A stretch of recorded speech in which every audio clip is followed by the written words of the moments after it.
During the COVID-19 pandemic, humanity discovered something deeply uncomfortable about modern civilization. Scientific breakthroughs alone were not enough to save the world, because invention means very little without the ability to manufacture at planetary scale.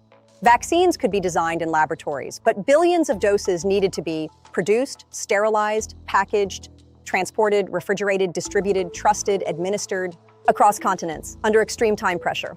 And suddenly, the world realized that global survival depended not only on pharmaceutical innovation, but on invisible industrial systems almost nobody had paid attention to before. Factories, bioreactors, supply chains, cold storage, manufacturing precision, regulatory infrastructure, and buried inside that realization was another surprise. One of the most important vaccine manufacturers on Earth was not located in New York, London, or Berlin.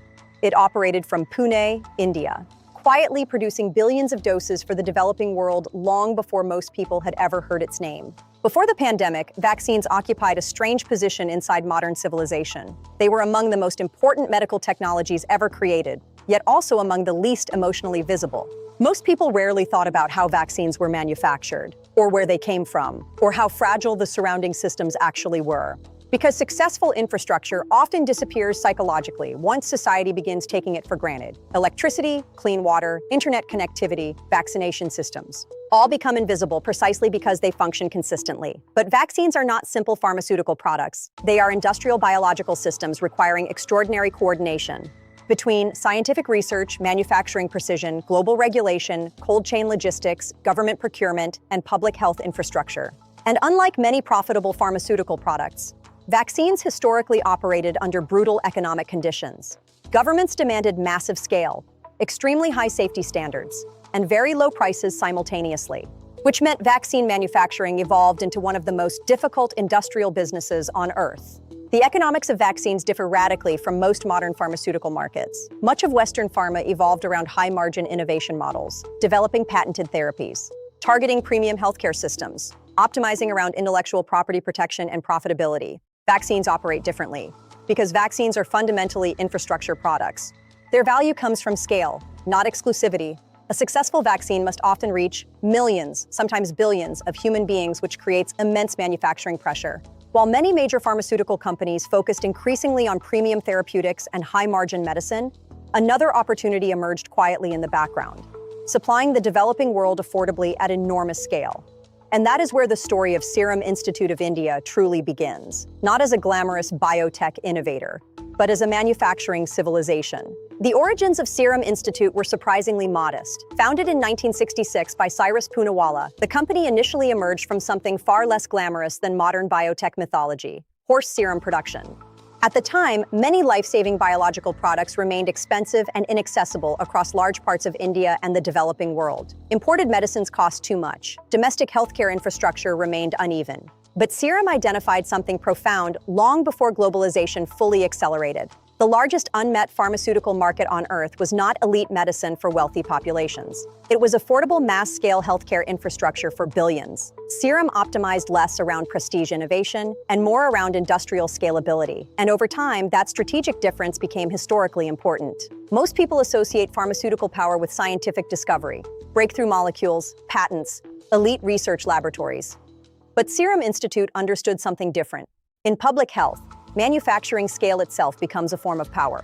Because discovering a vaccine and producing billions of doses are entirely different challenges. One is scientific, the other is civilizational infrastructure. Mass vaccine manufacturing requires extraordinary coordination between biological precision, industrial engineering, sterility systems, logistics infrastructure. And unlike software companies, vaccine manufacturers cannot scale infinitely through code alone. Every additional dose requires physical production capacity, physical raw materials, physical validation systems, physical refrigeration, physical transportation, which means vaccine manufacturing behaves less like traditional pharma and more like strategic industrial infrastructure. Over time, Serum Institute became extraordinarily good at this, not merely producing vaccines, but industrializing immunization itself at planetary scale. And quietly, without attracting enormous global attention, the company began supplying a substantial portion of the developing world's vaccines. Billions of doses, billions of human lives touched. Serum Institute made a strategic bet that many global pharmaceutical firms historically underprioritized. The future of vaccines was not limited to wealthy healthcare systems. It was global mass immunization, especially across Asia, Africa, Latin America, lower-income nations with enormous population scale. And this mattered because vaccine economics are structurally difficult. Governments and global health organizations demand extremely low prices, massive production capacity, and near-perfect safety standards simultaneously. Margins remain thin, regulatory scrutiny remains intense, demand fluctuates politically, and failures can destroy public trust catastrophically, which meant many large pharmaceutical firms focused increasingly on more profitable therapeutic markets instead. But Serum continued optimizing around affordability and scale. And over time, that positioning became geopolitically significant, because healthcare infrastructure in much of the developing world gradually became dependent on reliable, low-cost vaccine supply systems, which transformed Serum from merely a pharmaceutical manufacturer into a critical node inside global public health infrastructure itself. Vaccines are among the most logistically demanding products modern civilization distributes routinely. Because vaccines are not merely manufactured, they must survive transportation biologically intact. Temperature fluctuations can destroy effectiveness. Distribution delays can compromise safety. Infrastructure failures can collapse entire immunization campaigns. Which means vaccines depend upon something much larger than pharmaceutical chemistry. They depend upon cold chain civilization, a massive invisible coordination system involving refrigeration infrastructure, transportation networks, warehouses, monitoring systems, customs clearances, local healthcare delivery, and regulatory synchronization. And the larger the immunization effort becomes, the more complex the logistical architecture surrounding it becomes as well. This is why vaccine infrastructure reveals something profound about globalization itself. Modern civilization appears digital on the surface, but survival still depends heavily on physical systems operating continuously underneath. Factories, ports, cargo aircraft, chemical supply chains, refrigeration networks. Without those systems, even the most advanced scientific discoveries remain useless at scale. And during COVID, humanity discovered just how fragile that infrastructure really was. The COVID-19 pandemic shattered one of the central assumptions underlying globalization, that modern civilization was infinitely resilient. Suddenly, nations discovered how dependent they had become on fragile global supply chains operating under normal conditions. Medical equipment shortages emerged rapidly. Pharmaceutical dependencies became visible. Governments competed aggressively for protective gear, oxygen systems, and eventually vaccines. And for the first time in generations, humanity confronted a genuinely planetary logistical emergency. But perhaps the most important realization was this: scientific innovation alone could not solve the crisis. Because even after vaccines were developed, the true bottleneck became manufacturing capacity. Could humanity actually produce enough doses quickly enough, at sufficient scale, under biological safety constraints, across billions of human beings simultaneously? And almost overnight, vaccine manufacturers transformed from niche healthcare infrastructure into strategic global institutions. Factories became geopolitical assets. Bioreactors became instruments of national security. And companies capable of manufacturing at massive scale suddenly became part of humanity's survival infrastructure itself. Before COVID, most people outside healthcare systems had never heard of Serum Institute. Then suddenly, billions of human beings were waiting for vaccines. And the world discovered something astonishing. One of the most important vaccine manufacturing ecosystems on Earth operated from India, not merely supplying one country, but supplying enormous segments of the developing world simultaneously. The scale was almost difficult to comprehend, because vaccine manufacturing at this level no longer resembles traditional pharmaceutical production. It begins resembling civilization-scale industrial mobilization. Entire biological systems had to operate continuously without contamination. Raw materials needed to move across disrupted global supply chains. Glass vials, filters, specialized chemicals, sterile equipment, refrigeration infrastructure. Every component became strategically important. And during the pandemic, countries realized something deeply uncomfortable. The modern world had optimized heavily for efficiency, but not necessarily for resilience. Supply chains functioned beautifully during stability. But under planetary stress, bottlenecks appeared everywhere, which elevated companies like Serum into something much larger than corporate entities.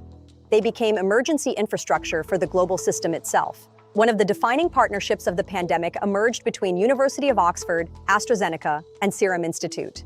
And this partnership revealed one of the deepest truths about modern pharmaceutical systems. Innovation and manufacturing are entirely different forms of power. Scientific discovery could create vaccine formulas, but scaling those formulas across billions of doses required industrial ecosystems operating at extraordinary capacity. This is where Serum became globally indispensable. Because while much of the public conversation focused on vaccine discovery, the harder challenge was manufacturing civilization-scale supply under emergency conditions. And suddenly, the geopolitical map of healthcare shifted dramatically. Countries with large-scale pharmaceutical manufacturing capacity gained strategic influence. Vaccine exports became diplomatic tools. Supply agreements became geopolitical negotiations. National security discussions expanded beyond military infrastructure into biotech infrastructure, because pandemics revealed something historically important. In the 21st century, biological resilience itself had become part of geopolitical power. As the pandemic intensified, another reality emerged rapidly. When survival systems become scarce, globalization becomes political very quickly. Countries that previously celebrated interconnected trade systems suddenly prioritized domestic access first. Export controls appeared. Supply agreements became contentious. Vaccine diplomacy expanded aggressively. And the pandemic exposed enormous inequalities inside global healthcare infrastructure. Wealthier nations secured large vaccine allocations early. Many poorer countries struggled for access, which transformed vaccine manufacturing into a moral, economic, and geopolitical issue simultaneously. Should life-saving medicine behave according to market logic? Should intellectual property override emergency accessibility? Should countries depend on external pharmaceutical systems during crises? These questions became impossible to ignore. And throughout this period, Serum occupied an extraordinarily unusual position.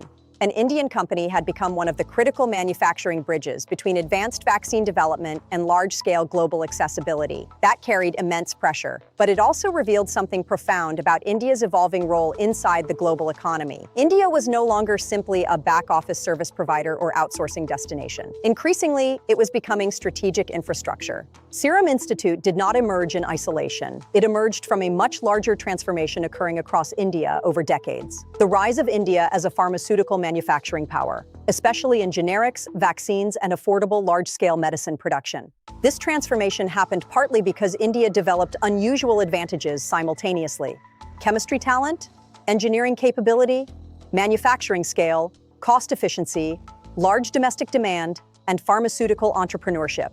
Over time, Indian pharma became deeply integrated into global healthcare systems. And gradually, the world became dependent on Indian pharmaceutical infrastructure in ways most people barely notice during normal times. Generic medicines, vaccines, active pharmaceutical ingredients, mass-scale drug manufacturing, entire healthcare systems quietly relied on supply chains connected to India, which is why the pandemic became such a geopolitical shock, because it forced governments everywhere to confront a dangerous reality. Modern healthcare systems had become globally interdependent, and dependency inside healthcare infrastructure feels very different once survival itself becomes uncertain.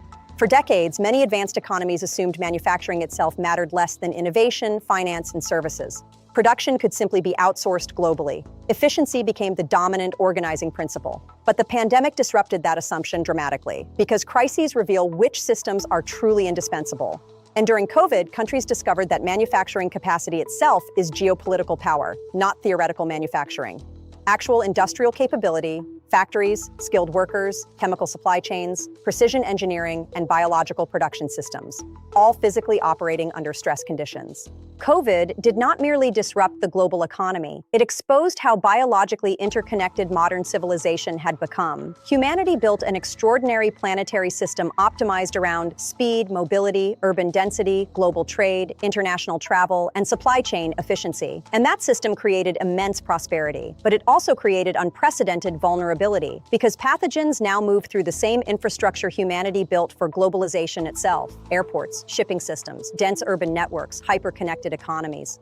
The next phase of biotechnology may become even more transformative. mRNA systems demonstrated that vaccines could potentially be developed far faster than traditional timelines once scientific infrastructure reached sufficient sophistication. Artificial intelligence is now accelerating drug discovery, protein modeling, molecular simulations, and biological prediction systems. And many futurists believe biology may become the next major computational revolution. This raises a much larger question extending beyond Serum Institute itself. Can India evolve from the pharmacy of the developing world into a true biotechnology superpower? Because historically, India's pharmaceutical rise depended heavily on generics, process engineering, cost optimization, and manufacturing efficiency. those capabilities created enormous global importance. Most powerful institutions in history were visibly dominant: empires, governments, military alliances, technology giants. But some of the most important systems supporting modern civilization operate almost invisibly. And before COVID, vaccine infrastructure largely belonged to that category. Quiet, technical, underappreciated, until the world desperately needed it. Then suddenly humanity realized something profound. Please subscribe to LBC for more strategic business teardowns.